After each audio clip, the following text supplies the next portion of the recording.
asalaamaaleykum suñu mbokku téléspectateurs yu Diaspora bi TV gannaaw bu ñu leen nuyoo ku si nekk fa nga nekk ñu ngi leen di dalal nag si seen émission bi nga xam ni moom la ñu dippee leadership nag nekk émission boo xamante ni ji ñëpp ñi nga xam ni dañu nekk ay entrepreneur wala ñu nekk rawatina ay ndaw di yëngu ci wàllu entrepreneuriat dañ leen si fas yéene dalal ngir gën a mën a encourager wala gën a mën a tamit sensibiliser ñi nga xam ni ñooy nouvelle génération bi surtout ci li nga xam ni mooy njëriñu li nga xam ni rek mooy entrepreneuriat ci loolu tax tey ñu daal di déplacé wu ñëw fekk si ki nga xam ni nag moom suñu sëriñ la muy sëñ Xaadim fas yéene ànd ak moom ci li nga xam ne rek mooy émission bi nga xam ni moom la ñu fas yéene tegal suñu mbokku téléspectateurs yi ci li jëm ci tey ci li nga xam ne rek mooy solo yi li nga xam ne rek mooy entrepreneuriat kon ci loolu sans plus tarder rek dañ koy daal di jox kàddu gi mu nuyoog ñi nga xam ne ñooy téléspectateurs yi laata ñuy dugg ci li nga xam ne rek mooy laaj ak tontu bi ak li nga xam ne mooy présentation am ñuy fàttali nag sëñ Xaadim pétrochimiste la boo xam ne ji autodidacte la également ci mbirum lépp loo xam ne dafa jëm ci wàllu chimie ak science yàlla may ko ci xarañte goo xamante ni ji du jàng moo koy sax maye mais ndimbalu suñu borom la kon jox ko kàddu gi rek nuyoo ak moom asalaamaaleykum sëñ Xaadim. waaleykum salaam. kilifa gi ñu ngi ziar bu wér. maa ngi nuyu waa diaspora maa ngi nuyu Sénégal yëpp sant ñëpp. di nuyu ñëpp aussi tout d'abord ñu ngi ñaax jën yëpp incha allah si wàllum entrepreneuriat ndax entrepreneuriat dafa nekk loo xam ni c'est le jour moo nekk loo xam ni ku si nekk rek da nga war a dëggu si li ngay def nga bëgg ko am si amour am si passion loolu mooy mën a doxal li nga xam ne mooy entrepreneuriat bi sagam entrepreneuriat aussi su may définir rek entrepreneuriat su ma koy définir diaspora bi dem naan entrepreneuriat mooy comme par exemple fekk loo xam ni nga ñëw di yar sa ginaar jënd say poussin di ko xont muy lekk ba mu ba ma màgg ba mu jariñ la mu nekk ay poussin yu bëree bëri dem noonu laa jàppe entrepreneuriat du xëy rek màgg lépp nànk-nànk la tout début est difficile ay milliards yi nga fi gis ay 10 000 francs lañu commencé di yéeg entrepreneuriat nañu koy jàppee soo jàppee day xëy rek sorti moom da ngay sonn loolu du nekk entrepreneuriat waaw incha allah. c'est très important ci dugub bi ak li nga xam ni rek mooy ñaax bi nga xam ni ñaax nañ ko ñi nga xam ne ñoo ñuy seetaan surtout jeunes yi kon très rapidement rek sëñ Xaadim dañuy daal di dugg ci li nga xam ne rek mooy laaj ak tontu yi nga xam ni suñu mbokk téléspectateurs yi ñu ngi koy xaar rawatina ñi nga xam ni ñooy jeunes yi nga xam ni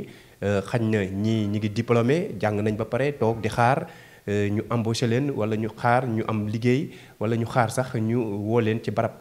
te loolu nekk na loo xam ne ji ci jamono bi nemmeeku nañ ci nemmeeku koo xam ne ji yombatul ndaxte la demande est supérieure à l'offre alors raison pour laquelle tey bu fekkee ni ku nekk mi ngi toog ci ruqam di xaar ñu jël ko pour mu liggéey dana xaw a metti en attendant li nga xam ni moom la yàlla dogal ci dundu nit ki gisoo ni ki nga xam ni mooy def lu ni mel moom mu ut beneen yoon boo xamante ni ji si ndimbalu suñu borom mën na cee génn. maanaam su may wax si loolu rek tout d'abord dinaa présenté xam naa présentation. waaw nga ñëw ci présentation bi da ci am solo. waaw mu ñëw si présentation bi d'abord parce que su may développé loolu te nit ñi xamuñu may kan day xaw compliqué dinaan kii moom ban façon nit la. man je suis inventeur autodidacte en pétrochimiste. maa développé li nga xam ne mooy biomotion moo nekk nii. mooy biomotion essence am na bu gasoil. bii mooy kii externe bi tamit maa ko développé samay propre création la maa ko créé. ay produits la yoo xam ni bii day réduire consommation nettoyage circuit moteur change régime. bii produit pour nettoyer catalyseur la. produit yëpp maa ko créé. am na sax produit moo nettoyer circuit radiateur boobu maa ngi bëgg a jënd ay bouteilles pour mettre ko en place. boobu day nettoyer circuit radiateur yëpp maa ko liggéey. maanaam sama kii dama ko tuddee Xaadim auto circuit maanaam kéeg lépp lu jëm si circuit oto dama koy liggéey. moo xam affaire yi dem si circuit moteur mooy li nga xam ne mooy additif moteur yi. huile moteur yi li nga xam ne day dem si wàllum circuit li nga xam ne mooy circuit essence bi gasoil bi yëpp dafay dama koy liggéey ak circuit radiateur lépp lu jëm si wàllu circuit dama koy liggéey. yooyu moom en même temps pétrochimiste dafa développé maanaam benn domaine la boo xam ne c'est très développé c'est très poussé si loolu laay recherche yàlla may ma si xam-xam aussi yàlla def na faculté boo xam ne su ma laalee huile nii mën naa kaa composé sans ma xool ko sans def ay analyse yooyu yëpp samay faculté la yoo xam ne dama ko am macha allah maa ngi si développé di ko am di ko exploité aussi loolu yëpp maa ngi koy développé ba pare aussi dafay partie de l'association des inventeurs du Sénégal maa ngi bokk si association bi def naa sama kii nag mais jotaguma sama carte membre mais maa ngi si association bi boole lañ ma si daal maa ngi si association des inventeurs du Sénégal ba pare aussi am na sax ay yu mu bëgg ay association des entrepreneuriats yoo xam maa ngi ci ay projets yoo xam maa ngi koy taxaw bëgg a taxawal ni pour entrepreneuriat pour aider les jeunes à s'entreprendre aussi léegi su ma ñëwee si question bu mu posé maanaam gis nga léegi génération bi dañoo war a conscience leer na dañoo xam ni léegi nit bu ñu toog di xaar état nañ jéem entreprendre donte entreprendre bi ngay def sax da nga yor sa benn 10 000 francs nga jënd say parfum yoo xam ne da ngay dem ba HLM jënd ko téeméer nga ñëw jaayee 1000 francs am sa 20 000 francs 10 soo jëndee téeméer yi 20 nga jaayewaat am nga si day yokkaat nga jaay ama sa bénéfice noonu laa commencé li la wax rek nga jaayaat defaat noonu jëndal yeneen yu 2000 wala yu 700 nga dàq si 300 noonu lay demee def di nga dem ba toll foo xam ne di nga dem ba sa xaalis dina jur lu bëri te di nga mën def yenn investissement yoo xam ne da nga koy def fii ma dëkk nii Maristes am na ñoo xam ne sax dañoo commencé woon si liggéey bi nekk mu bëgg a nekk dem ba ay diplôme dem ba am master mu ñu sonn mujj gi livraison lañu mujjee def nekk ay livreur mu leen bu leen xeeb seen livraison boobu seen livraison bi soo leen ko teeloon def avant ngeen nekk di concentré wu parce que ñu système bu ñu nekk nii di jàngee système bi éducatif bi dafa ko maanaam dafa des système la boo xam ni da ngay jàng soo jàngee ba pare on te prépare pour être un employé on te prépare pas pour être un leader dans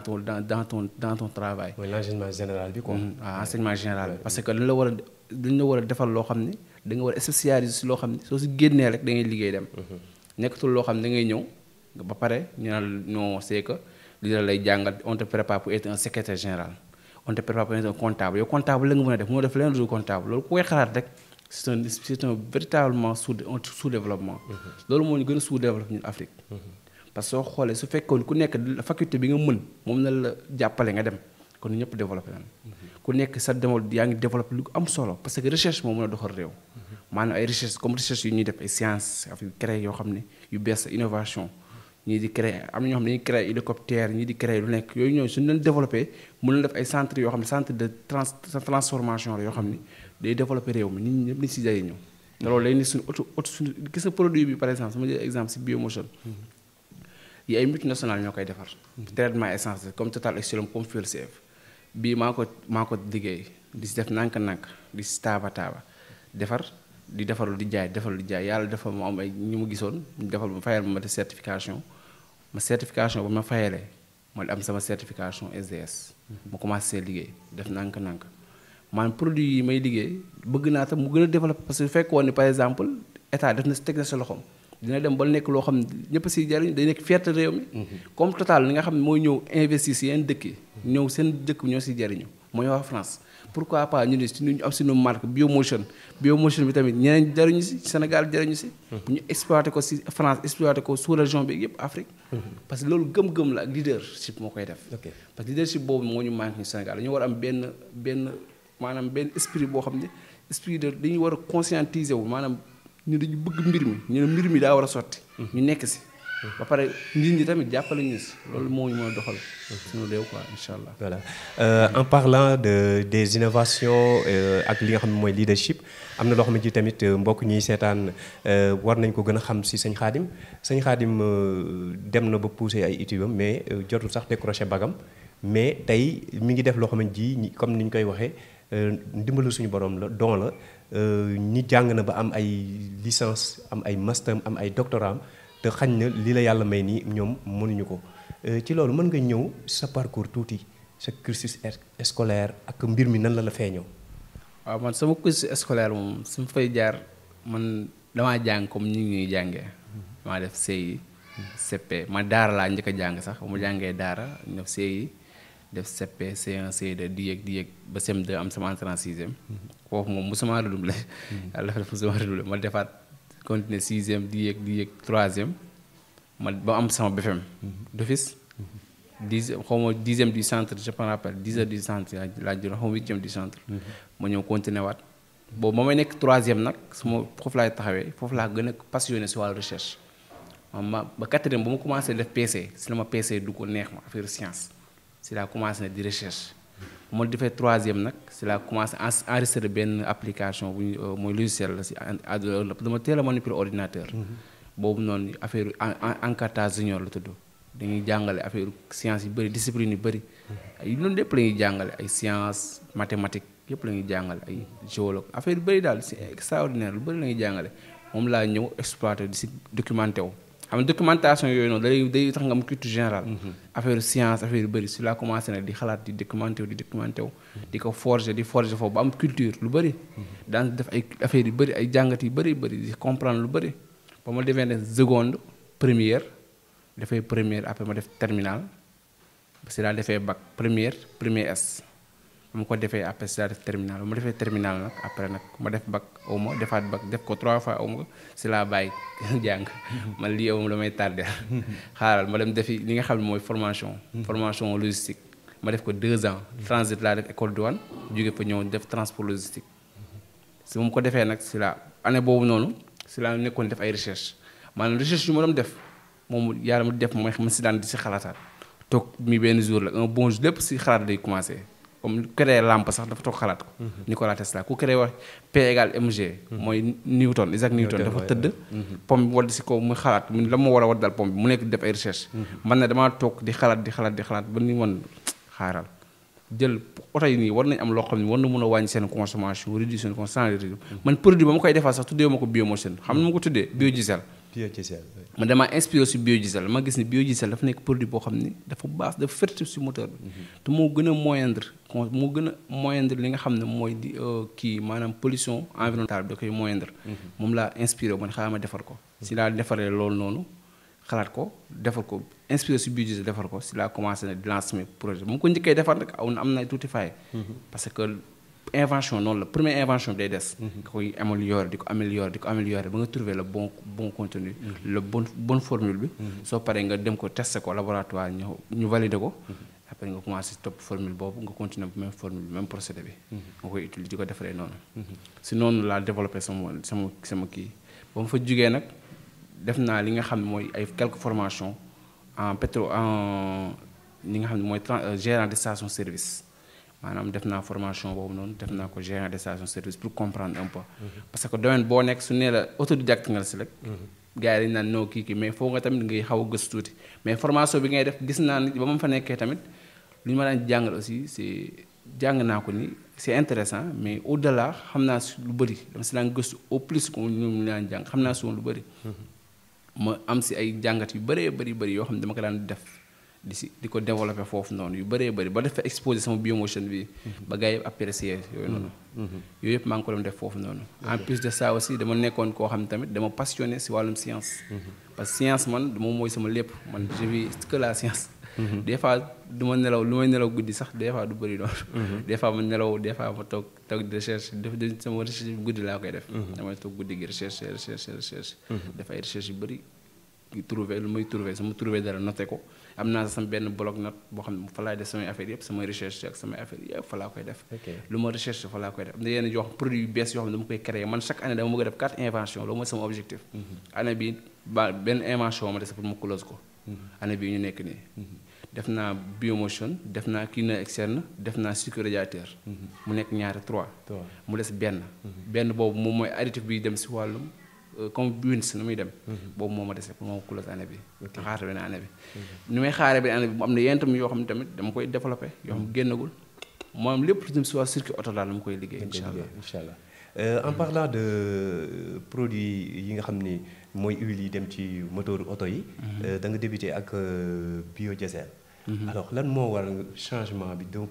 nga def li nga xam ne mooy biomotion ak lan moo waral tur bi biomotion sama benn xeet boo xam ni dafa nekk États-Unis nekk li nga xam ne moom mooy 7 degré ingénieur la am ku mën a jàngale macha allah koo xam ne dafa am ay mécanique des fluides yu bëri moom moo wax sax affaire naa ma biomotion biodiesel dafa am di moom mu njëkk a jox idée boobu. Sénégalais la waaw mais Amérique la nekk mooy fa la am na passeport di américain yi yëpp macha allah moom moo la wax si yooyu noonu. si laa commencé nag di xalaat affaire biodiesel. man la biodiesel la mooy loolu moo dem si dex bi nii dem fii mooy filao yi. xam nga chinois yi dañuy nax. chinois yi Sénégal lu bëri xamuñu loolu dañuy jël maanaam. mooy yooyu ñuy ñax yooyu ñuy wàcce rek di dagg di sëkk nit ñi ñax yooyu la ñuy jël loolu ay mbaraax la tudd mbaraax loolu day tàq comme pétrole soo ko jëlee nga pressé ko soo ko pressé am na liquide bu fay génnee moom mun na fu ne carburant boobu la ñuy jël di ko jaay boulanger te nit ñi dañuy nax xam nga ñu Sénégal on est très naïf dañuy digg seen dëkk ñëw fii jël mooy ñuy daaneel ak ni ñuy sëkk bari na ci autoroute à péage ñuy sëkk yooyu bu ñu paree dañ koy jeté yooyu ñuy jeté chinois yi dañ koy jël chinois yi dañ koy jël suñ ko jëlee da nga koy pressé am na ay machines yu ñu koy pressé ba génne liquide bi fa nekk liquide boobu noonu carburant la soo ko defee si oto day dem gasoil day dem biodiesel la moom mooy carburant bu baax la boobu noonu gars yi dañu koy utiliser. te loolu dafa fertile si si moteur dafa baax. foofu laa inspiré. même ba si diwlin ni ñuy toggee sax mën na nga ko defaree li nga xam ne mooy biodiesel. xam nga loolu c'est un secret boo xam ne ji kon vous les autorités yi nga xam ni ñoo ñuy seetaan jamono yi peut-être ak les hommes de bonne volonté c'est un jeune sénégalais boo xam ne ji autodidacte la ci li muy def don la ci am mu jëm ci wàllu li nga xam ne rek mooy invention surtout ci li nga xam ne mooy produit yi nga xam ni mooy produit diesel yi wala produit biomotion bi nga xam ne noonu la ko tuddee dañ koy def ci moteur oto yi yaakaar naa ni à travers cette émission ñi ci bari dinañ ko bàyyi xel ci li nga xam ne rek moom la entrée di développer wala mu koy def ngir mu nekk non seulement njariñu Sénégal mais njariñu àdduna bi yëpp rawatina sous région bi sëñ Khadim waxtu bi mi ngi dem ci li nga xam ni moo jëm ci wàllu projet yi ban genre projet très rapidement ndaxte li ñu dese ci waxtu bi bariwul ban genre projet nga gën a mettre en œuvre actuellement. man projet bu mu gën a mettre en œuvre mooy projet bi nga xam ni mën naa ko tuddee biomotion lépp si biomotion la déparé. moo tax man biomotion laay wax toujours. mais keek mooy lépp. keek mooy xaadim autocircuit loolu laa ko tuddee keek xaadim autocircuit.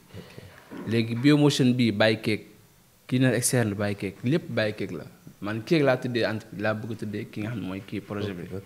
léegi keek noonu bëgg naa ko def keek oil def ko station. def koy station mu nekk station aussi yooyu samay projet bu bokk na si bëgg naa ko def. pourquoi keek oil boobu noonu su nga ko defee mu nekk li nga xam ne day développer dañuy jël plus de 200 employés. ñi nga xam ne ñoo nekk dans le chômage tamit ñu jël leen ñu liggéey si. ba pare mun na jël plus sax ba 500 employés sans dépense su demee ba nekk yenn industrialisation ba décentraliser si yenn régions yi yenn sous régions yi yëpp parce que da ngay dem am zone bu nekk da nga am représentant ñu la fay nekk di la ko gérer sans compter ñi nga xam ne ñoo ñooy transporteurs yi ak ñi nga xam ne ñoo koy yóbbu ak yooyu noonu yëpp.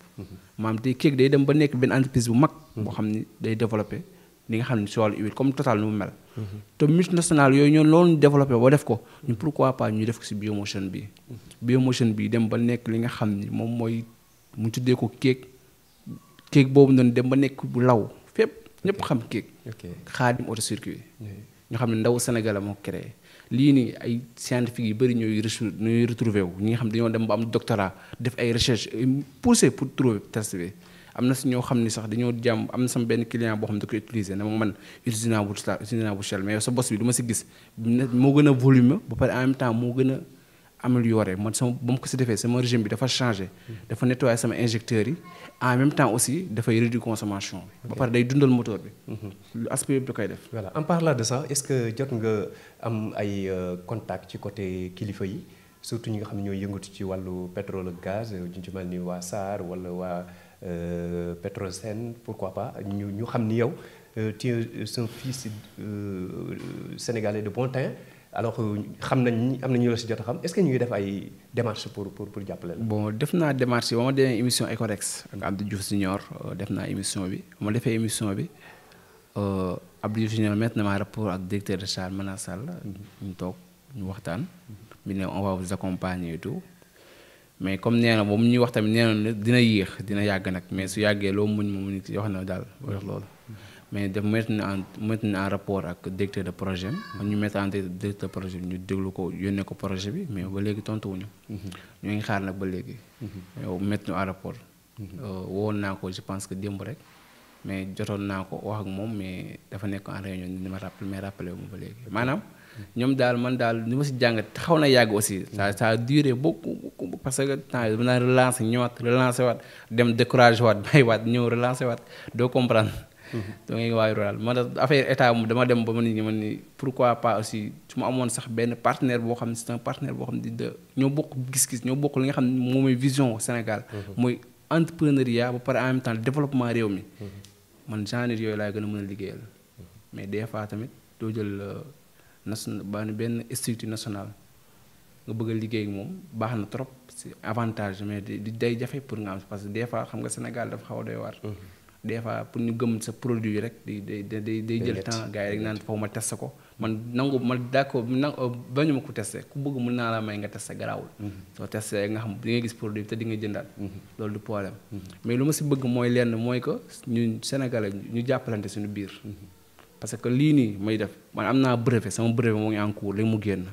léegi mu mat 1 an su génnee. brevet boobu mën naa koo jaay tubaab bi. mais man instant yii nii may wax ak yow. bëgguma jaay brevet bi dama bëgg a def ko loo xam ne da nga koy liggéeyee suñu réew. mu ne suñu développement réew.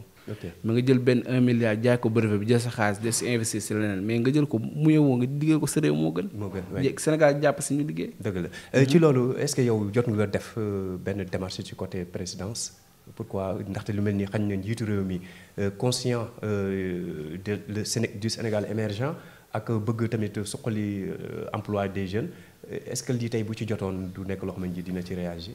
ah gëm naa loolu de parce que man moom peut-être su fekkee ni képp koo xam ne Sénégal moo tax a jóg. su déggee projet bi dina si taxaw moom franchement. des gens de bonne volonté des gens ñi nga xam ne aussi ils ont des moyens. ils n'ont pas xamuñu fu ñu war a investir seen xaalis. suñu gisee projet bi dinañ ci investir. parce que am naa business plan am na ay sénégalais yoo xam ne ñu ngi diaspora bi ñu ngi lay seetaan. xam naa ni ñoom yàlla mën na def sax ñu réagir par rapport ak ci li nga xam ni moom ngay entreprendre te mu nekk waxuma sax Sénégal mais àdduna bi yëpp. waaw ndaxte yombul nga gis benn jeune buy liggéey ci wàllu domaine bu ni mel mu nekk loo xam ne don la wala da nga ciy def autodidacte. parce que man yàlla dafa ma may xam-xam boo xam ne damay jël pétrole bi maanaam. xam nga pétrole bi day ñor. maanaam pétrole boobu am na des fois dama gis sama benn waaye sama dafa ne ingénieur da koo seetaan ne man ma dem jàngi quoi ma ne ko man sama jàngi maa ngi jàng toujours. mais man affaire pétrole bi ni ma si yàlla ma si may. dafa yéeme parce que man damay jël pétrole bi manipuler ko génne si 10 produits bokkul ay dérivés. maanaam dérivés yu ma si génne ce sont des dérivés yoo xam ni ay additifs lay nekk additif traitement loolu pétrochimiste ñoo koy def te ay machines ñoo koy def te man maa koy def ak sama loxo. matériel kii ko lépp génne ko. imagine loolu su ma commandé woon machine bi bindal leen defal leen traçage machine bi ñu commandé machine bi def industrialisation. loolu à quoi peut se faire ñaata employé nga mën a jël ñu ko mën a liggéey day bëri. ñuy étiqueté ñuy kii ba def machine bi nga def ko semi industrialisation liggéey si. parce que Sénégal dafa xaw a nekk dëkk boo xam ne pour nga développer benn idée day metti il faut des gens de bonne foi. il faut aussi il faut nga communiquer pour nit ñi xam li nga bëgg. parce que soo jëlee nekk sa ruq rek di def li ngay def di nopp di kii jaay par nànk-nànk di kii gars yi du la gaaw a xam mais il faut nga génn communiquer wax ak nit ñi xam yow li ngay def. parce que man pétrole bii nii Sénégal di wax naan pétrole bi nanga maa ngi te ñu am si 10%. man am naa ay projets yoo xam ne suñ ko taxawaloon dëgg pétrole mun nañ si exploiter mun nañ si am lu bëri. tout à fait maanaam pourquoi pétrole boobu suñ ko jëlee ñu transformer si yeneen produits yoo xam ne Sénégal bi la nga koy liggéey dem jaay ko feneen. pourquoi pas loolu c'est possible. parce que ndaw jeune mun nañ ko def. pourquoi suñu demee ba développer biomotion ba mu commencé dox. mun nañ def benn industrie. wala def ay école de formation. biomotion. parce que lii discipline la biomotion bii ma créé discipline la mën naa si génne ay produits yu bëri. te il suffit nga xam benn méthode biomotion. da ngay mën a génne yeneen produit biomotion. tout à fait ay yeneen dérivé. ci loolu rek xam naa ñu ngi waaj a dem si li nga xam ne rek mooy tàggatoo ak li nga xam ne moo jëm ci émission bi ci li nga xam ni dañ ko souligner sànq en tant que leadership en tant que tamit koo xamante ni ji da ngay yëngu ci wàllu science di inventer ku wax invention day soxla temps d'inspiration alors temps d'inspiration boobu mën nañu xam ndax yow guddi gi la lay dikkal wala ban moment la lay dikkal parce que gis nañ benn petit laboratoire d'à côté ñu lay surnommé Einstein pourquoi pas ci li nga xam ni lu tax ñu la koy tuddee c'est pas pour rien parce que moom noonu la meloon boo ko fekkoon muy liggéey ci mbirum chimie wala science da nga koy jàpp quelqu'un boo xam ne ji tekkiwu dara te booba xam-xam kese la léegi yow mën nga ñu wax sa source d'inspiration ci yan moment la lay dikkal ak noo koy exploiter. man sama source d'inspiration c'est par rapport à Albert Einstein comme ni mu wax rek ne l'imagination est plus important que la connaissance. man j'imagine des choses. damay toog xalaat imaginer ko ba xam lii ak lii moo joxe lii ak lii façonné ko. yàlla dala si may fasaaxa comme lu arab di wax ne fasaaxa maanaam dalay yombal mbir mi nga gis ko nii comme nga koy gis nii nga xam ne lii ak lii la. loolu ban heure la lay dikkal. man loolu mun na ma dikkal mi n'importe quelle heure. maanaam n'importe quel moment. n'importe quel moment parce que mën na ñëw guddi gi d'habitude xam na guddi mooy gën a calme. guddi gi da ngay ñëw xalaat nga am fasaaxa comprendre. gis bëccëg gi des fois sont les activités nga def say activités ak yooyu noonu. noonu lay demee parce que fasaaxa moo nekk loo xam ni imagination la da ngay toog imaginer. sama première imagination bi si ay côté 5 heures yooyu laa ko defoon mooy biomotion bi ay 17 heures yooyu laa toog xalaat ko fekk sama benn kër kii place xarit laa nekkoon ñu toog foofu noonu si laa kalaatee loolu ba defar ko fa mu ko njëkkee defar nag mécanicien bi gis ko ne ko da koy yóbbu testé ko mu ko testé mu gis ne affaire yëpp baax na mu ñëw ma defaraat amélioré waat ko ma gis am si mu bëgg noonu la demee quoi. ok voilà ci loolu yow en tant que leadership entrepreneuriat nga ciy yëngatu si kàddu yu gàtt rek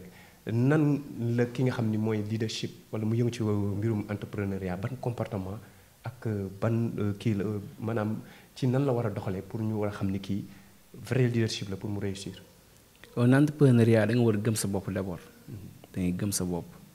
am benn foi en soi da nga am benn foi gëm sa bopp xam ni yow loo am nag yàlla sa jëw yi dafa yàlla bind ala kulli xaal bi nga ko jot. jarul ngay xëcc dara da ngay def nànk góorgóorlu jaamu yàlla nekk si li nga nekk. ni nga éthique bi nga war a am premièrement mais il faut être religieux d'abord religieux dafa baax si doomu aadama. soo ko defee rek loo bëgg day yomb soo nekkee religieux ba pare nga nekk koo xam tamit am ay principes yooyu doxee sa biir en entrepreneuriat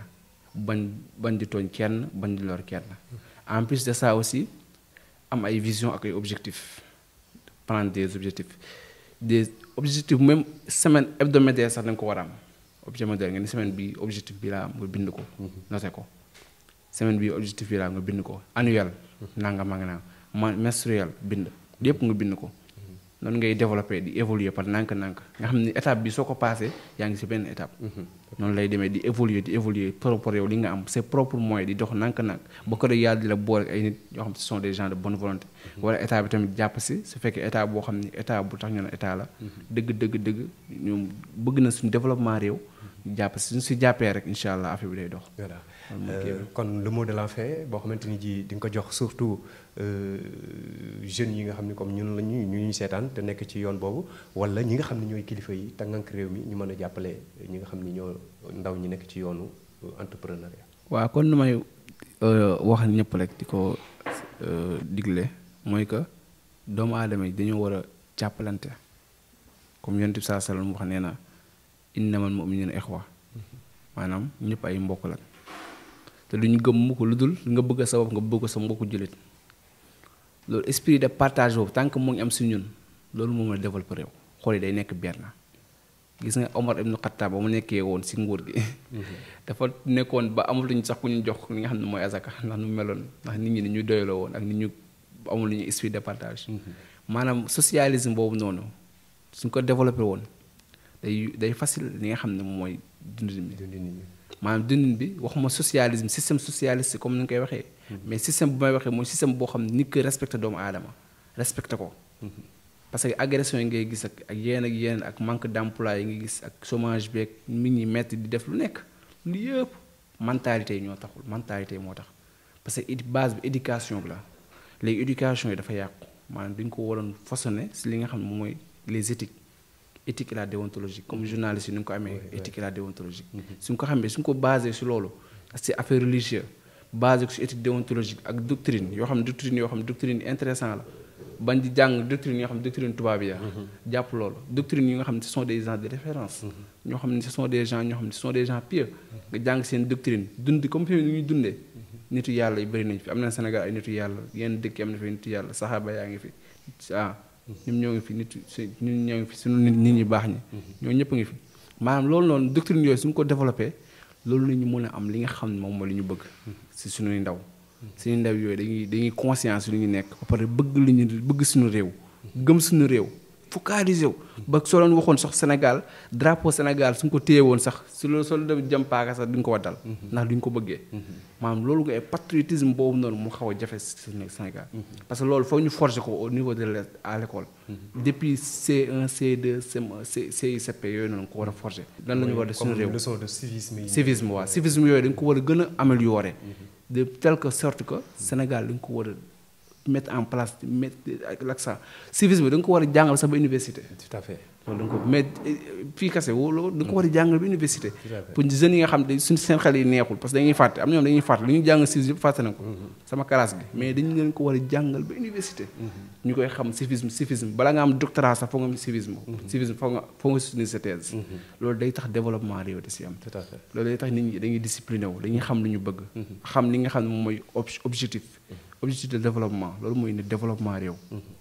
ba pare en plus de ça il faut tamit ñuy am ay école de formation yoo xam ni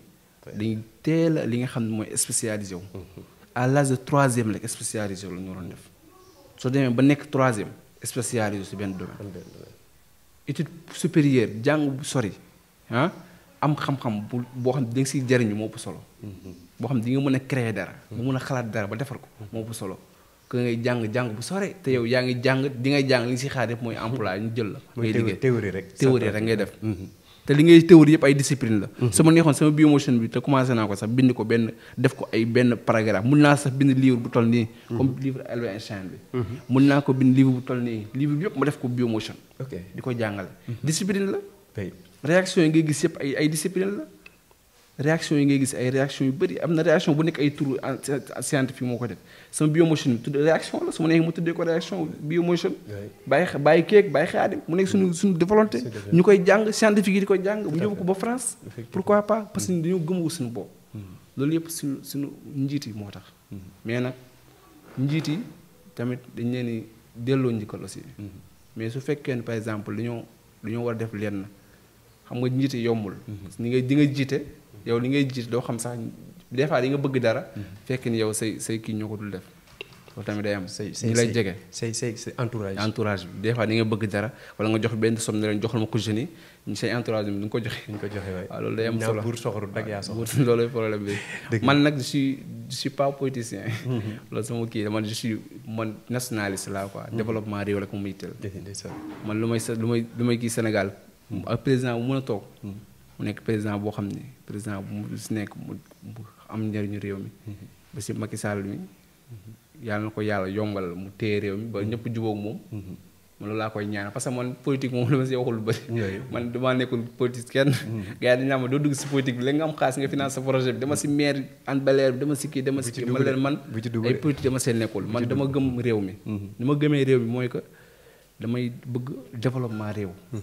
dan la nga koy développé mooy que jéem a xool yan système la ñuy teg yan stratégie ñëpp dañoo bëgg développement réew mi loolu la ñuy teg ñu entente ñu def ko yàlla lu mu la may nga xam loolu la parce que lu nekk sa jëb yi ala kulli xaal di nga ko jël su ne yàlla daa bind sa jëb yi président ngay nekk